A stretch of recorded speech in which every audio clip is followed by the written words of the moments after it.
اعوذ باللہ من الشیطان الرجیم بسم اللہ الرحمن الرحیم۔ السلام علیکم ناظرین، کیسے ہیں آپ سب؟ امید کرتی ہوں آپ سب اللہ رب العزت کے فضل و کرم سے خیریت سے ہوں گے۔ اسلامک آن لائن چینل میں آپ کو ایک بار پھر خوش آمدید کہتی ہوں۔ آج پھر ہم ایک نئی ویڈیو کے ساتھ ایک نئے موضوع کے ساتھ آپ کی خدمت میں حاضر ہیں، لیکن ویڈیو کی طرف جانے سے پہلے آپ سے گزارش ہے کہ اگر آپ نے ابھی تک ہمارے چینل اسلامک آن لائن کو سبسکرائب نہیں کیا تو جلدی سے سبسکرائب کر دیں اور بیل آئیکن کو بھی پریس کر دیں تاکہ ہماری آنے والی تمام مفید ویڈیوز اور اپڈیٹ آپ تک پہنچتی رہیں۔ محترم ناظرین، چلتے ہیں آج کے موضوع کی طرف۔ آج کا ہمارا موضوع ہے عشرۂ ذی الحج کی فضیلت کیا ہے۔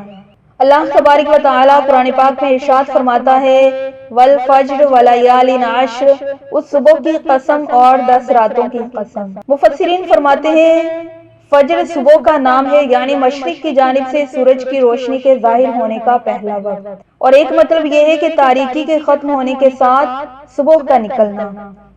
اللہ تبارک و تعالیٰ نے فجر کی قسم اس لیے اٹھائی کیونکہ رات کے مکمل ہونے کے ساتھ روشنی ظاہر ہوتی ہے، جس میں تمام لوگ، تمام حیوانات، پرندے اور وحشی جانور رزق کو طلب کرنے کے لیے نکلتے ہیں، اور یہ مردوں کے اپنی اپنی قبروں سے اٹھنے کے مشابہ ہے، اور اس میں غور و فکر کرنے والے شخص کے لیے بہت بڑی عبرت ہے۔ اور فرمایا ولیال عشر، یعنی ذی الحج کی 10 راتیں۔ اللہ تبارک و تعالیٰ نے ان 10 دنوں کی قسم اس لیے اٹھائی کہ یہ حج کو ادا کرنے اور حج کے اعمال میں مشغول رہنے کے دن ہیں۔ مقبول حج تمام اعمال سے افضل ہے کیونکہ ایسا حج زندگی کے گناہوں کا کفارہ بن جاتا ہے۔ نبی کریم علیہ الصلوۃ والسلام نے ارشاد فرمایا دنوں میں سے کوئی دن ایسے نہیں جن میں عمل کرنا ان 10 دنوں سے افضل ہو، اس لیے 10 راتوں کی تفسیر ذی الحج کے 10 دنوں کے ساتھ کی گئی ہے۔ اور بعض روایات میں آتا ہے کہ فجر سے مراد یوم معین کی فجر ہے اور یوم عرفہ اور یوم نحر کی فجر ہے۔ اللہ تبارک و تعالیٰ نے یوم عرفہ کی فجر کی قسم اس کی شرافت کی وجہ سے اٹھائی کیونکہ حجاج کرام وقوف عرفہ کے لیے جبل عرفات کی طرف روانہ ہوتے ہیں، اور اللہ تبارک و تعالیٰ نے یوم نحر کی فجر کی قسم اٹھائی کیونکہ 10ویں ذی الحج کا دن ایک عظیم دن ہے کہ جس میں انسان قربانی کرنے کے لیے آتا ہے۔ اور علماء فرماتے ہیں کہ جس شخص نے ماہ ذی الحج کے 10 دنوں کے روزے رکھے تو اللہ تبارک و تعالیٰ اس کو 10 چیزوں سے معزز فرمائے گا، یعنی اس کی عمر میں برکت ہوگی، اس کے مال میں اضافہ ہوگا، اس کے اہل و عیال کی حفاظت ہوگی، اس کے گناہوں کو مٹا دیا جائے گا اور اس کی نیکیوں کو دگنا کر دیا جائے گا۔ وہ شخص موت کی سختیوں سے محفوظ رہے گا، قبر کی تاریکی میں روشنی کر دی جائے گی اور اس کا میزان نیکیوں سے بھاری ہو جائے گا، اور جہنم کے نچلے درجوں سے اسے ہمیشہ کے لیے نجات مل جائے گی، اور جنت کے اعلیٰ درجات کی طرف جانا اس کے لیے آسان ہو جائے گا۔ ایک روایت میں ہے کہ بے شک اللہ تبارک و تعالیٰ نے سال میں سے 3 عشروں کو منتخب فرما لیا ہے۔ ان میں سے پہلا عشرہ ماہ رمضان کا آخری عشرہ ہے کیونکہ اس میں لیلۃ القدر کی برکات ہیں، اور دوسرا عشرہ ماہ ذی الحج کے پہلے 10 دن ہے کیونکہ ان میں یوم الترویہ، یوم عرفہ، قربانی، تلبیہ، حج اور مناسک حج ہیں۔ اور حدیث شریف میں آتا ہے کہ بے شک اللہ تبارک و تعالیٰ اپنے فرشتوں کے سامنے فخر فرماتا ہے اور اس کی طرف سے فرمان ہوتا ہے کہ میرے ان بندوں کو دیکھو، یہ ہر دور کے علاقے سے آتے ہیں، پراگندہ بال اور چہرے گرد آلود ہیں تاکہ حج سے حاصل ہونے والے منافع کو حاصل کر سکیں۔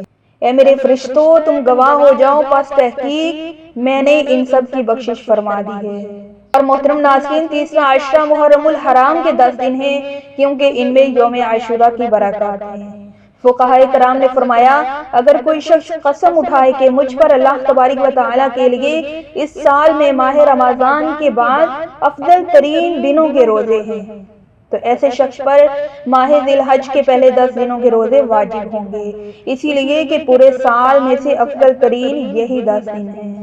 اور نبی کریم علیہ الصلوۃ والسلام نے ارشاد فرمایا جس شخص نے ماہ ذی الحج میں سے یوم عرفہ کا روزہ رکھا تو اللہ تبارک و تعالیٰ اس کے لیے 60 سال کے روزوں کا ثواب لکھ دے گا، نیز اللہ تبارک و تعالیٰ اسے ہمیشہ فرما برداری کرنے والوں میں لکھ دے گا۔ اللہ تبارک و تعالیٰ نے فرمایا کہ موسیٰ، جس شخص نے ان دنوں میں یہ کلمات کہے، یعنی فرمایا کہ موسیٰ جو بندہ ان دنوں میں لا الہ الا اللہ ایک مرتبہ کہے گا، اگر 7 آسمان اور 7 زمینوں کو میزان کے ایک پلڑے میں اور دوسرے پلڑے میں لا الہ الا اللہ کے کلمات کو رکھ دیا جائے گا تو ان کلمات والا پلڑا دوسرے پلڑے سے بھاری ہو جائے گا۔ سبحان اللہ۔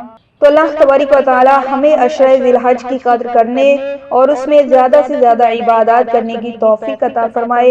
محترم ناظرین، یہ تو تھی آج کی ہماری ویڈیو فضیلت عشرہ ذی الحج کے متعلق۔ امید کرتی ہوں آج کی ہماری ویڈیو آپ کو ضرور پسند آئی ہوگی۔ ویڈیو کو لائک اور شیئر ضرور کیجیے گا اور اپنا بہت سا خیال رکھیے گا۔ اگلی دفعہ ایک نئی ویڈیو کے ساتھ، ایک نئے موضوع کے ساتھ آپ کی خدمت میں حاضر ہوں گے۔ تب تک کے لیے فی امان اللہ۔